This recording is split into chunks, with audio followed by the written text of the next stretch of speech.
अस्सलामुअलैकुम everyone, I hope you all are fine and fresh by the grace of Almighty Allah. तो आज के इस वीडियो में हम एलसीएम एंड एचसीएफ एक साथ फाइंड आउट करना सीखेंगे 36 एंड 54 का बाय प्राइम फैक्टराइजेशन मेथड। इस मेथड में हमारे पास यहाँ दो या दो से ज़्यादा जितनी भी वैल्यूज़ होती हैं, सबसे पहले हम उनके अलग अलग प्राइम फैक्टर्स फाइंड आउट करते हैं। तो इस वक्त हमारे पास यहाँ दो वैल्यूज़ हैं 36 एंड 54। तो सबसे पहले हम इनके अलग अलग प्राइम फैक्टर्स फाइंड आउट करेंगे और फिर उन प्राइम फैक्टर्स की हेल्प से हम इसका एलसीएम और एचसीएफ फाइंड आउट करना सीखेंगे। तो चलें स्टार्ट करते हैं अपनी वीडियो। सबसे पहले हम LCM prime factors find out करते हैं 36 के। जब भी हम किसी वैल्यू के प्राइम फैक्टर्स फाइंड आउट करते हैं तो उससे हमें प्राइम नंबर से ही डिवाइड करना होता है और कम्प्लीटली डिवाइड करना होता है जब तक कि हमारे पास 1 ना आ जाए। अब आती है दूसरी बात के प्राइम नंबर्स कौन से नंबर्स होते हैं। यहाँ मैं आपको कुछ प्राइम नंबर्स की एग्जांपल दे रही हूँ। वो नंबर जो सिर्फ और सिर्फ दो ही टेबल्स में आते हैं प्राइम नंबर्स कहलाते हैं। कौन से दो टेबल्स में आते हैं? एक अपने और दूसरे 1 के। इसके अलावा किसी तीसरे टेबल में नहीं आते, जैसे कि 2, 3, 5, 7 और ये इसी तरह कंटिन्यू रहते हैं। ये तमाम प्राइम नंबर्स हैं। इन प्राइम नंबर्स में से भी जो स्मॉलेस्ट प्राइम नंबर है वहाँ से हमें स्टार्ट लेना होता है। सबसे स्मॉलेस्ट प्राइम नंबर 2 है और 2 का डिविजिबिलिटी रूल है कि अगर किसी वैल्यू के लास्ट में इवन नंबर या फिर 0 आए तो वैल्यू 2 से कम्प्लीटली डिवाइड हो सकती है। यहाँ दोनों ही वैल्यूज़ के लास्ट में इवन नंबर है, यानी दोनों ही वैल्यूज़ 2 से डिवाइड हो रही है, तो 2 से डिवाइड करना स्टार्ट करेंगे और जब तक ये वैल्यूज़ 2 से डिवाइड होंगी तब तक इसे 2 से ही डिवाइड करेंगे। 2 के टेबल में 3 नहीं आता, उससे छोटा नंबर 2 आता है 1 पे। जो 1 हमारे पास रिमाइंडर है वो चला गया 6 के पास, बन गया 16। 2 के टेबल में 16 बिल्कुल आता है 8 पे, ये बन चुका है 18। अभी भी वैल्यू 2 से डिवाइड होगी क्योंकि 2 के टेबल में 18 आता है 9 पे। 9 ऑड नंबर है, 2 से डिवाइड नहीं हो सकता। 2 के बाद जो नेक्स्ट प्राइम नंबर है वो है 3 और 9 3 से बिल्कुल डिवाइड होगा क्योंकि 3 के टेबल में 9 आता है 3 पे। 3 को एक प्राइम नंबर है, यहाँ 3 को 3 से ही डिवाइड करना है क्योंकि 3 के टेबल में 3 आता है 1 पे। नेक्स्ट वैल्यू है हमारे पास 52, जिसके हमें प्राइम फैक्टर्स फाइंड आउट करने हैं। इसके भी लास्ट में इवन नंबर है, इसलिए ये वैल्यू भी 2 से डिवाइड होगी। 2 के टेबल में लेकिन 5 नहीं आता, उससे छोटा नंबर 4 आता है 2 पे।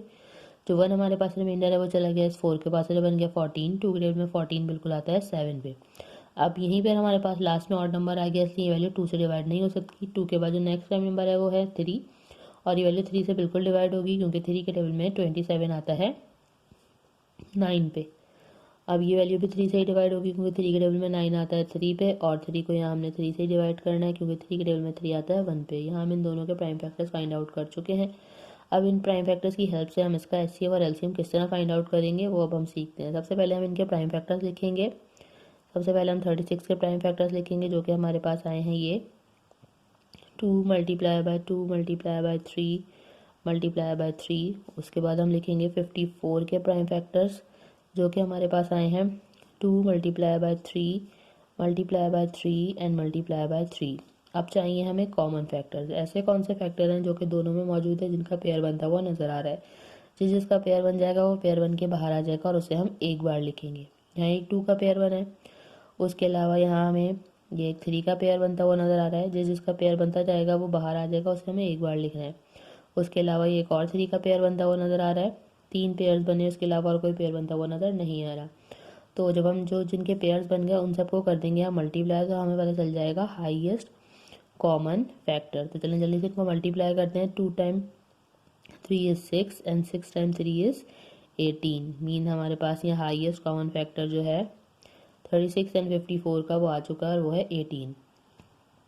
अब हम एलसीएम किस तरह फाइंड आउट करेंगे। एलसीएम में सबसे पहले हम लिखेंगे हाईएस्ट कॉमन फैक्टर जो कि हमारे पास 18 आया। अब हम लिख देंगे रिमेनिंग फैक्टर्स, ऐसे वो फैक्टर्स जिनका कोई पेयर नहीं बना था, जिनमें एक 2 है और एक 3 है, उन सबको मल्टीप्लाई कर देंगे तो हमें पता चल जाएगा लीस्ट कॉमन मल्टीपल 36 एंड 54 का। तो जल्दी जल्दी से इनको मल्टीप्लाई करते हैं। 18 टाइम 2 इज़ 36। 36 को मल्टीप्लाई करना है 3 से, वो हम रफ वर्क में कर लेते हैं। 36 को जब हम 3 से मल्टीप्लाई करेंगे 3 टाइम 6 इज़ 18 का 8 1 कैरी, 3 टाइम 3 इज़ 9 प्लस 1 10, तो ये हो गया 108। मीन्स हमारे पास यहाँ लीस्ट कॉमन मल्टीपल भी आ चुका है इन दोनों वैल्यूज़ का जो कि है 108। देखा आपने कितनी जल्दी से बाय प्राइम फैक्टराइजेशन मेथड को फॉलो करते हुए हमने एलसीएम एंड एचसीएफ दोनों फाइंड आउट करना सीख लिया है। इसी मेथड को फॉलो करते हुए आप यहाँ किसी भी वैल्यूज़ का एलसीएम और एचसीएफ फाइंड आउट कर सकते हैं। आई होप कि वीडियो आपको अच्छे से समझ आई है। अगर ये वीडियो को पसंद आई तो इसे लाइक और शेयर ज़रूर करें और मेरे चैनल को भी सब्सक्राइब करें। इंशाल्लाह बहुत जल्द मिलती हूँ आप सबकी नेक्स्ट वीडियो में। अपना बहुत ख्याल रखिएगा। अल्लाह हाफ़िज़।